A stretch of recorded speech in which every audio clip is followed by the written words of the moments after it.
Salam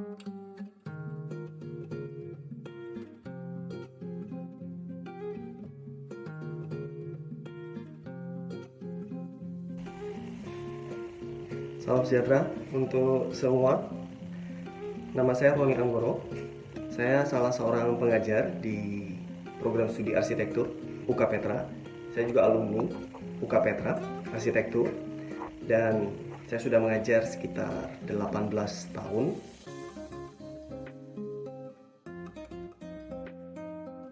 Saya cukup mandiri, jadi dididik oleh adik-adik saudara-saudara papa saya cukup mandiri karena sejak bayi bahkan tidak tinggal sama papa mama begitu.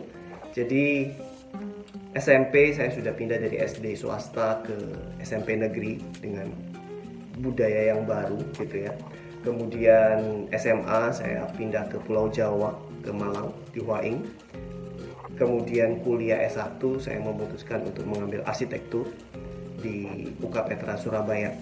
Dan di sana saya mendapatkan cukup banyak pelatihan, baik pelatihan secara tugas gitu ya, baik pelatihan secara akademik, desain arsitektur, bagaimana pola pikir seorang desainer, dan tapi juga ada pembinaan mental, pembinaan kerohanian terutama, dan juga punya komunitas-komunitas yang baik, komunitas teman-teman yang menumbuhkan, yang setelah saya melihat ke belakang sekarang itu adalah salah satu kunci di mana saya bisa bertahan dalam banyak hal, bisa berjuang dalam banyak hal, begitu. Setelah itu pergi ke kerja. Setelah lulus saya kerja selama menjadi arsitek, gitu ya. Kemudian tahun 2002 saya masuk ke kampus untuk mengajar juga sambil terus mendesain. Dan tahun 2005 saya mendapatkan kesempatan untuk studi lanjut di tidak jauh di Singapura saja begitu. Kemudian saya mengambil prodi arsitektur lanjut, master by research, jadi dengan penelitian bukan coursework, di National University of Singapore di NUS.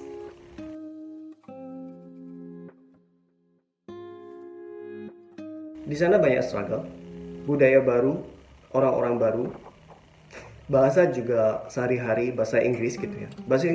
Kemampuan bahasa Inggris saya lumayan sih. Jadi cukup baik dan cukup mumpuni.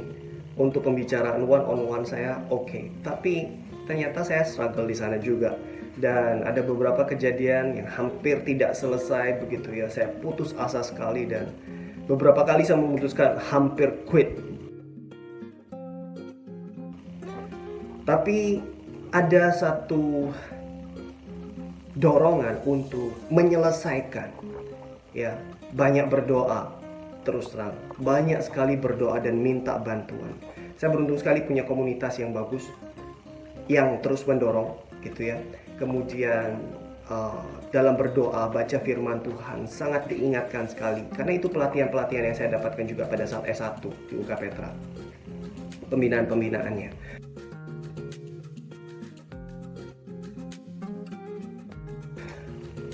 Ada satu waktu di mana presentasi begitu, setelah saya 1 tahun ada di sana, Bapak Ibu, 1 tahun di Singapura, kemudian presentasi, dan waktu itu profesor saya dari Jerman mendatangkan temannya dari Amerika gitu ya. Mereka duduk berdua dan dia bilang, "Ronnie, come on, you can tell your research," gitu ya. Kamu bisa menceritakan penelitianmu gitu. Saya dalam kondisi yang sangat formal itu, bagi saya itu menakutkan. Sehingga pada saat saya mau cerita, saya nggak bisa cerita. Itu pengalaman yang sangat mengerikan bagi saya waktu itu. Bisa seperti orang gagu. Jadi begitu. Jadi saya tidak bisa bersuara. Dan saya dalam hati pada saat kondisi seperti itu saya juga bisa. Saya bilang sama diri saya, "Kamu lagi kenapa?" gitu. "Ayo ngomong." Tapi nggak ada suara yang keluar. Dan profesor saya juga bertanya hal yang sama. "What happened to you?" Apa yang terjadi? Apakah kamu sakit? Dan bagaimana begitu ya. Akhirnya presentasi memang dibatalkan tanpa ada kejelasan. Saya pulang dan saya marah dengan diri saya sendiri. Saya kecewa, saya takut begitu ya. Dan saya merasa bahwa bagaimana ini, saya tidak akan bisa melalui ini. Tapi Semua proses dalam pemikiran, dalam doa, dan dalam banyak hal pada saat saya merenung begitu ya. Akhirnya saya memutuskan, saya dikuatkan untuk ayo bangkit. Harus menemukan satu jalan. Harus menemukan jalan untuk bisa keluar dari kesulitan yang ada. Akhirnya memutuskan untuk bilang sama teman-teman saya yang banyak orang Indonesia soalnya, jadi kami sering berbahasa Indonesia di sana. Jadi saya bilang sama mereka, guys, ayo tolong, saya tidak mau berbahasa Indonesia lagi dengan kalian, tolong bantu saya berbahasa Inggris. Kemudian saya mulai memutuskan untuk itu, berpikir dalam bahasa Inggris, berdoa dalam bahasa Inggris, apapun yang saya lakukan dalam bahasa Inggris. Saya membaca dengan mengatakan, dengan bersuara begitu ya, dalam bahasa Inggris, segala sesuatu dalam bahasa Inggris. Itu keputusan yang saya ambil, dan efeknya setelah beberapa lama lumayan, dan presentasi akhirnya bisa diadakan lagi begitu. Hal lain, pengalaman lain misalnya yang hampir membuat saya quit, karena ini berupa penelitian, jadi bukan berupa coursework, bukan berupa kelas-kelas begitu. Jadi penelitian itu tergantung dari saya, bagaimana saya meneliti dan menuliskannya begitu ya. Saya semakin banyak membaca di perpustakaan. Saya cukup rajin, Bapak Ibu sekalian. Jadi saya banyak membaca, semakin banyak tahu, semakin banyak tidak tahu malah. Jadi semakin tersesat. Saya tambah bingung, saya tambah takut ketemu dengan profesor saya. Dan rasanya nggak selesai-selesai. Jadi setengah tahun berjuang untuk menulis, di tahun kedua itu hampir tidak ada progres rasanya. Ada progres tapi rasanya tidak memuaskan begitu. Dan sama profesor juga dibilang, ini harus tambahkan ini, tambahkan itu. Jadi sangat stres sekali pada saat itu. Jadi saking stresnya saya jadi takut bertemu dengan dia, dan saya berusaha keras untuk mencoba menyelesaikan tapi tidak mampu gitu, sampai berpikir ini gimana ini nggak bisa ini nggak bisa ini, sampai 1 tahun Bapak Ibu, 1 tahun tidak ada progres yang cukup berarti. Saking stresnya saya bisa bangun pagi-pagi, subuh jam 2, jam 3 pagi, kemudian saya bisa berdoa, saya ketakutan menggigil begitu ya. Kemudian biasanya misalnya seperti ini Bapak Ibu, tangan saya bisa gurat dengan seperti gini gitu ya.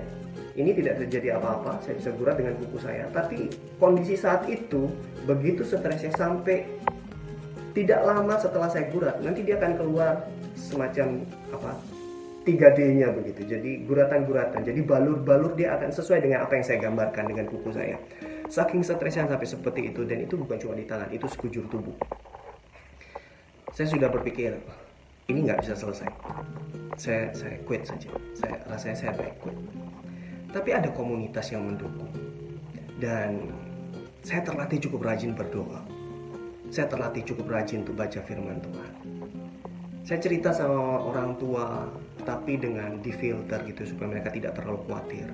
Tapi akhirnya dengan banyak pergumulan saya memutuskan bahwa saya harus keluar dari permasalahan ini. Saya harus menang begitu.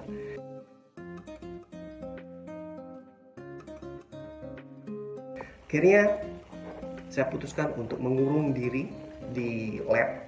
Jadi betul-betul kerja keras selama beberapa bulan. Saya putuskan untuk seminggu sekali harus ketemu dengan profesor saya, apapun hasilnya begitu ya. Jadi cari cara bagaimana supaya saya bisa terus berprogres, punya teman-teman yang baik, diskusi dengan mereka, kemudian ketemu dengan profesor saya, kemudian saya kerjakan mati-matian. Kadang-kadang tidak pulang, bahkan ya cukup sering tidur di lab di kampus. Misalnya pulang hanya untuk mandi jam 1 pagi, pulang ke kos, kemudian jam 2 pagi kembali lagi gitu, makan. Itu saya berjuang. Tapi perjuangan saya yakin sekali, karena ada komunitas yang baik, karena ada kebiasaan-kebiasaan yang baik yang sudah dilatihkan, dan juga karena hubungan dengan Tuhan, dengan Sang Pencipta. Jadi itu yang membuat sampai sekarang saya punya banyak sekali pengalaman bahwa daya juang itu penting. Itu juga yang saya berusaha untuk ajarkan pergi ke teman-teman mahasiswa, pergi ke para mahasiswa saya. Jadi selamat berjuang, titip salam untuk anak dari Bapak Ibu dan semua anak-anak muda yang ada. Selamat berjuang, dan ayo kita latih daya juang yang kuat dengan kebiasaan-kebiasaan yang baik, dengan komunitas yang mendukung, yang menumbuhkan, dengan spiritual yang baik, sehingga mental, jiwa, pikiran, perasaan kita semua bisa betul-betul punya daya juang. Salam sejahtera.